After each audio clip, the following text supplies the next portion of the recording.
knock on this door with the key of marijuana. Beyond it is my apartment. A dimension of stoners. A dimension of smokers. A dimension in your mind. You're coming into a land with sparking of substances, of bongs and ideas. You've just crossed over to the Twilight Zone.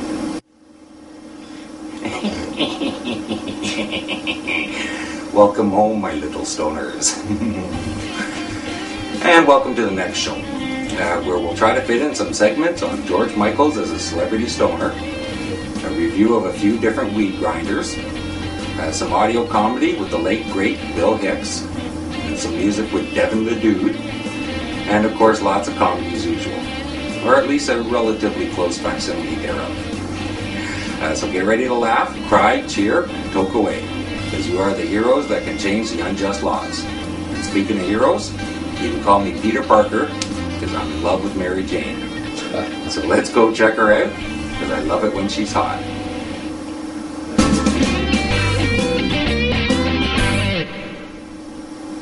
So, I was watching The Day After Tomorrow, yesterday, Eddie Weed. These people are stuck in a library, and they're wondering what they're going to eat. So a homeless dude says to look in the garbage cans. There's always food in the garbage cans. And of course everyone just kind of stares at him menacingly. Is that even a word or what? Anyway, again, I was just thinking, hey guys, if it's going to go on the 7th day of starving, I think I'd be in those cans. I'd be like, hey guys, someone puked in this one. Nom, nom, nom, nom, nom, nom, nom. I don't think so. What? I'm just saying is all. But anywho, I also just want to tell everyone that we'll be having more contests as our store gets bigger. And thanks for everyone that entered. And congrats to our first winner. If we haven't contacted you yet, we will very soon. We're here to make stoners into winners, not losers like the rest of them think we are. But, speaking of losers, here's a video of a very stupid bank robber. I'm going to hand him the bag.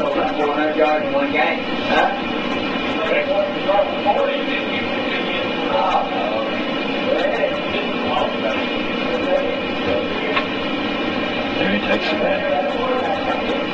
The note said this is a robbery.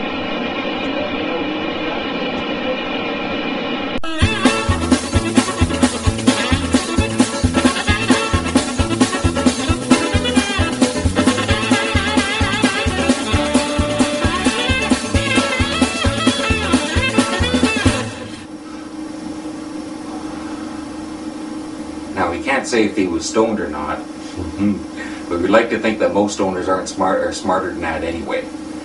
People really need to be more aware of their surroundings. And what's with the bank? They don't have better security features than some old fart trying to tackle someone? Why not automatically lock the outside door and trap them between, that and the inside doors or something? Isn't that what jewelry stores do? Just make sure it's bulletproof glass, I guess, that's all. Yeah. Oh well, I guess it's not just some bank robbers that are stupid.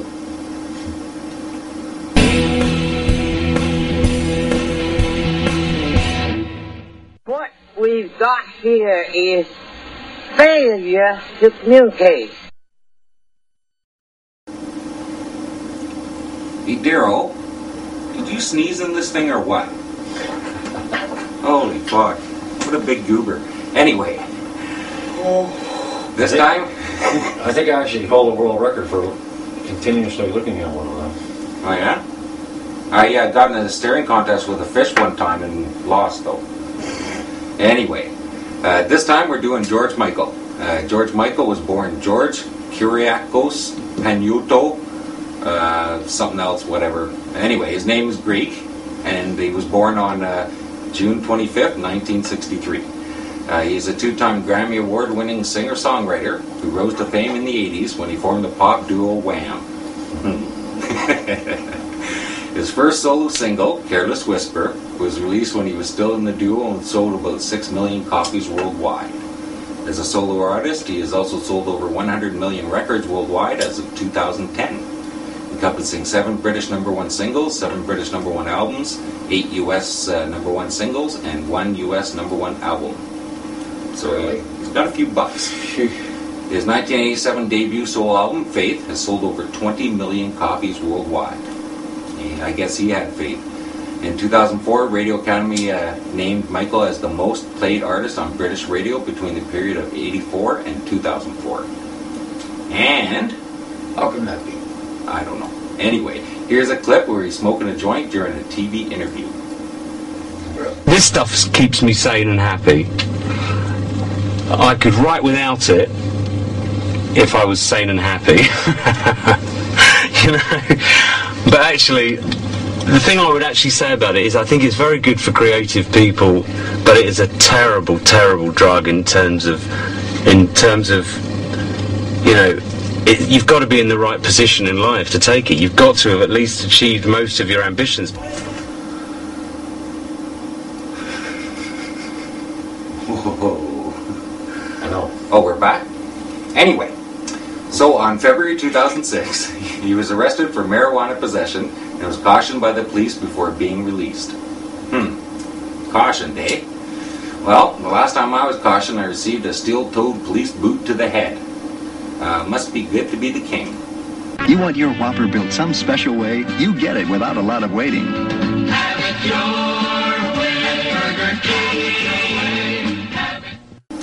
And he charges. In October 2006, he was arrested when he was found semi-conscious in his car and in the possession of marijuana. He was released on bail and pled guilty to driving under the influence of drugs. He was banned from driving for 2 years and had to do community service. He was passed out because of the marijuana. Or did it have something to do with being exhausted because of his career? Or other reasons. Or other reasons like drinking. Lots of people pass out in their cars for many different reasons. And drugs have nothing to do with it most of the time. I've driven over 1 million kilometers and just under 1 million miles, and almost all of them stoned. Now, I'm sure I got in a couple of accidents here and there, but that was my impatience that caused them, not the drugs. That's why commercial insurance rates are higher. Not because we're all stoned, because shit happens anyway. Oh my God, it feels so good. Oh yeah, oh. Slow down. Oh yeah, who's your daddy? Who's your daddy? Oh my God. Don't move. I'll go get a towel. And the more you're on the road, the more likely shit will happen. When are they going to learn that it's people that need to be more responsible, not the drugs? The drugs are only responsible for the good times. Abuse and prosecution are responsible for the bad times, though. And now we'll be responsible for the end of this segment.